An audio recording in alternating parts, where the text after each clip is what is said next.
Noé fez tudo conforme Deus ordenou. Olá, bem-vindos. Este é o Comentário Bíblico João 8:32. E que estudo absolutamente fascinante temos preparado para hoje. Sem dúvida alguma.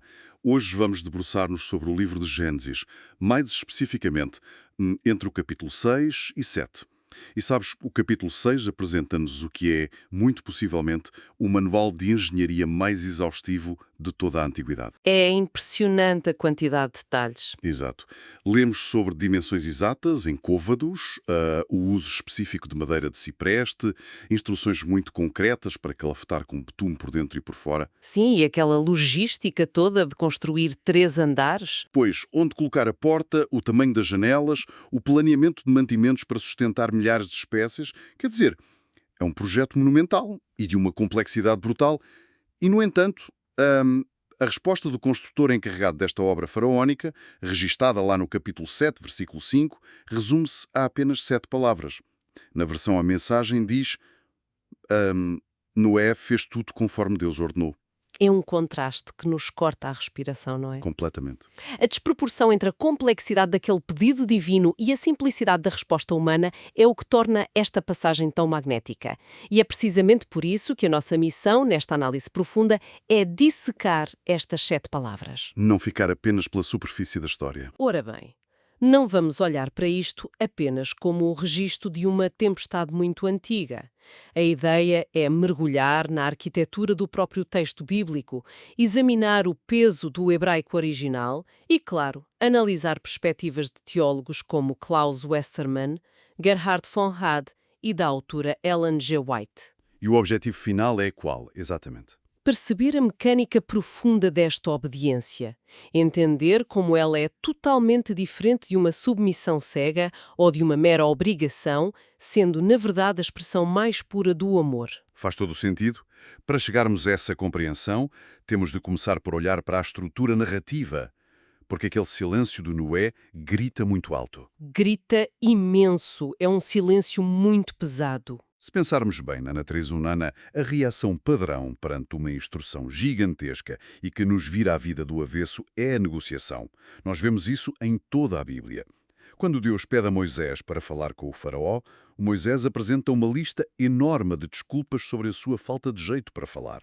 Pois, o típico escolhe outra pessoa. Exatamente. E quando Deus diz a Abraão que vai destruir Sodoma, o Abraão inicia ali uma longa negociação sobre o número de justos na cidade. Mas aqui, perante um projeto que ia consumir a vida inteira de Noé e da sua família, o texto não registra uma única pergunta. Nenhuma.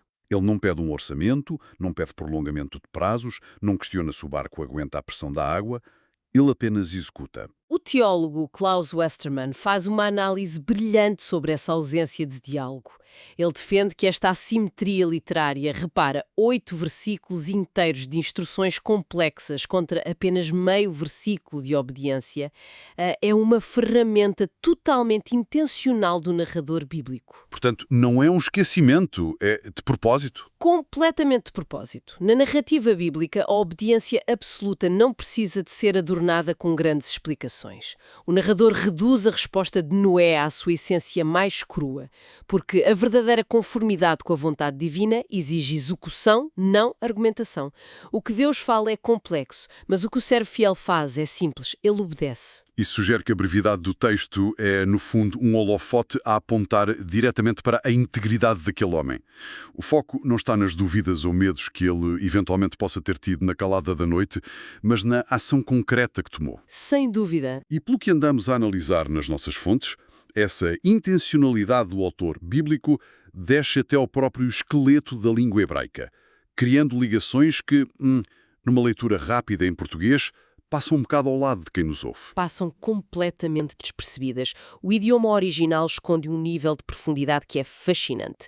Quando lemos na tradução conforme tudo que ordenou Deus, ele fez, a expressão hebraica subjacente é Kikol asher tzivó yot vav ha et noa ken asa. Essa terminação é curiosa. Sim, a chave teológica desta passagem está precisamente nas duas últimas palavras, ken asa, que traduzimos literalmente por assim ele fez. Para o leitor moderno, parece só uma daquelas frases de encerramento normais, mas para o público original, que dependia da tradição oral e de repetições para memorizar textos, esta expressão funcionava como um autêntico hiperlink mental. Um hiperlink na tradição oral. Isso é muito giro.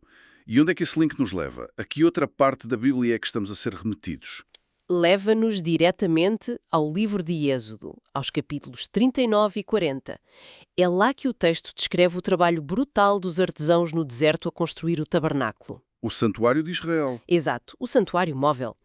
Cada vez que aquela equipa terminava uma peça sagrada com precisão, fosse o altar, as cortinas ou o propiciatório, o autor insere exatamente a mesma fórmula.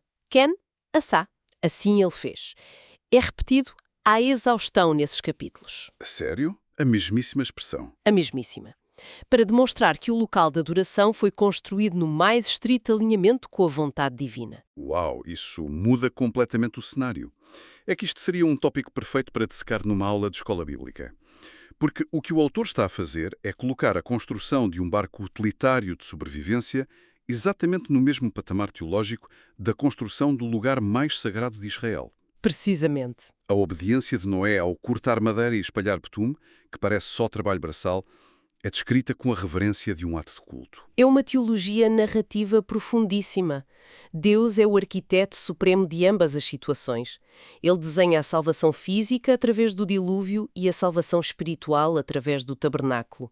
A planta é divina e a resposta humana que permite que os planos se materializem é esta obediência meticulosa. Mas sabes, temos de reconhecer uma coisa.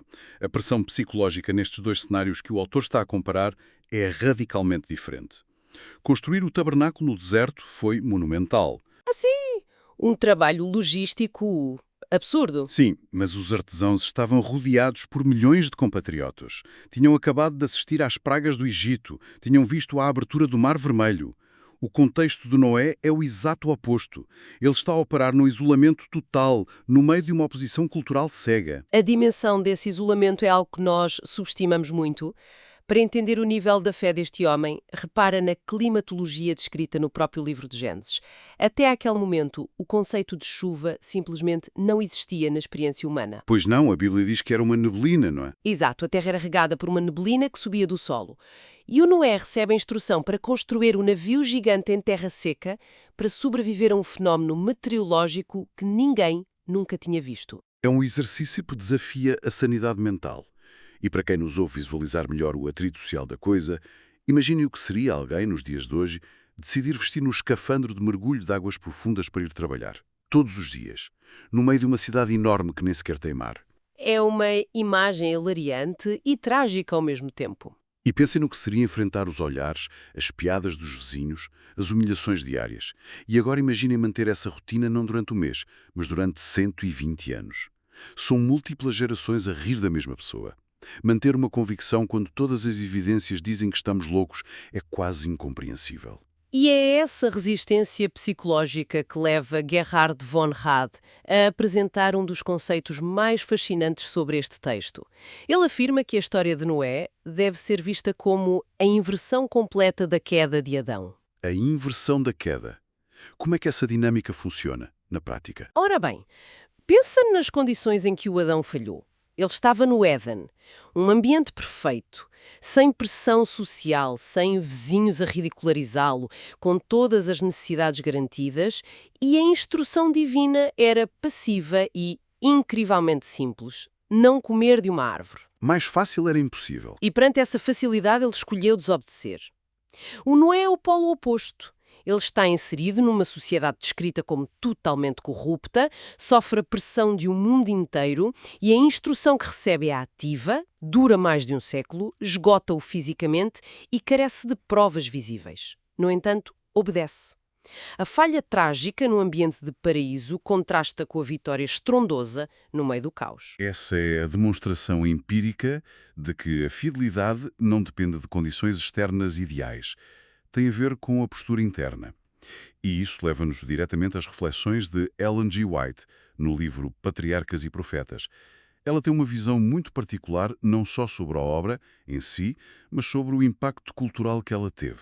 Tem uma imagem fortíssima, sim. Pois tem, em que ela descreve que cada pancada do martelo de Noé, na madeira, era, na verdade, um testemunho para o povo. A análise dela foca-se na obediência silenciosa como o maior sermão daquele século. O Noé não precisou de organizar grandes debates na praça pública. A dedicação contínua dele transformou-se num contra-testemunho cultural inabalável. O som daquele martelo atestava a seriedade da mensagem. Ele ficou ali como uma rocha no meio da tempestade do desdém. E isso é inspirador. Mas, chegados a este ponto do nosso estudo, precisamos de abrandar um bocadinho. Porque corremos o risco de cair numa armadilha teológica muito perigosa. Estou a ver perfeitamente para onde queres caminhar. É que se olharmos só para estes 120 anos de esforço hercúleo, a conclusão mais rápida e intuitiva para quem nos ouve pode ser muito problemática. Fica a parecer que ele comprou a própria salvação com o seu suor. O famoso mérito pelas obras. Exatamente. Fica a parecer uma transação financeira. Deus pede um projeto doloroso, o homem executa e em troca ganha um bilhete para não se afogar. Como é que nós evitamos esta ideia de que a obediência foi a moeda de troca? A única forma segura de desmontar essa armadilha é respeitar rigorosamente a cronologia do texto. O autor de Gênesis é muito cuidadoso no capítulo 6. Antes de lermos qualquer instrução complexa, antes da conversa do betume e dos andares, o texto faz uma pausa logo no versículo 8. E esse versículo diz apenas: Noé, porém, achou graça aos olhos do Senhor. Ou seja, a graça aparece muito antes do projeto ser entregue. Totalmente. Ele acha graça no versículo 8, é declarado justo no versículo 9 e só a partir do 14 é que recebe o projeto da arca. A salvação antecede a ação. A graça não é o prémio no fim do trabalho, é o ponto de partida que tornou os 120 anos de trabalho possíveis. Isso muda a perspectiva de uma forma incrível. E recorrendo novamente a Ellen G. White, desta vez no livro Caminho a Cristo, ela explica exatamente isso. A salvação é um dom gratuito. A obediência, de Gênesis 7, versículo 5, nunca é o meio de salvação, é sempre o fruto da fé. Sabes que isso reconfigura completamente o motor das nossas motivações. Porque trabalhar por medo do castigo ou para tentar provar o nosso valor é algo que nos exaure. Ninguém aguenta décadas de humilhação pública só movido à ansiedade transacional. Ninguém aguenta, é psicologicamente insustentável. Mas trabalhar a partir de um lugar onde nós já fomos aceitos, onde já se achou graça, altera a natureza da obra. A obediência deixa de ser uma concordância externa forçada e passa a ser a resposta de um coração que foi transformado. E é aí que chegamos à verdadeira definição da obediência que abordámos no início. Quando a graça domina, a obediência flui naturalmente. O amor não discute as instruções de quem ama. A obediência de Noé foi a evidência externa de uma confiança inabalável. E penso que é exatamente nesta ponte que a narrativa de Gênesis abandona a antiguidade e entra pelas portas das nossas casas hoje. Porque o valor deste comentário não está em ficarmos só maravilhados com o homem que construiu um barco, mas sim em entendermos como isto se reflete no nosso dia-a-dia. Porque os desafios de fé mantêm-se os mesmos. A narrativa de Noé funciona como um espelho. E a lição central que emerge das fontes é que a obediência verdadeira, nascida desta graça, não fica nunca à espera de condições favoráveis. Essa é a aplicação prática mais dura de todas. Hoje não somos instruídos a calafetar arcas, mas somos bombardeados com a necessidade de tomar decisões de integridade que vão contra a cultura atual. E a tentação é sempre esperar pelo clima perfeito. Sempre. Esperamos pela altura certa. Esperamos que a nossa honestidade seja bem aceita no trabalho, esperamos pela aprovação dos amigos, esperamos ter garantias de que não vamos sofrer consequências por mantermos a fé. Mas a fé que analisamos age exclusivamente sobre a palavra, antes mesmo de existir qualquer evidência empírica ou aprovação da sociedade. E é essa a essência do desafio que o texto nos deixa. Caminhando já para o encerramento da reflexão de hoje, as fontes deixam-nos com um pensamento que serve para provocar, não para confortar. A simplicidade cortante destas 7 palavras obriga-nos a confrontar as nossas próprias desculpas. Que pensamento é esse? A pergunta que tem de ecoar na mente de todos nós é esta.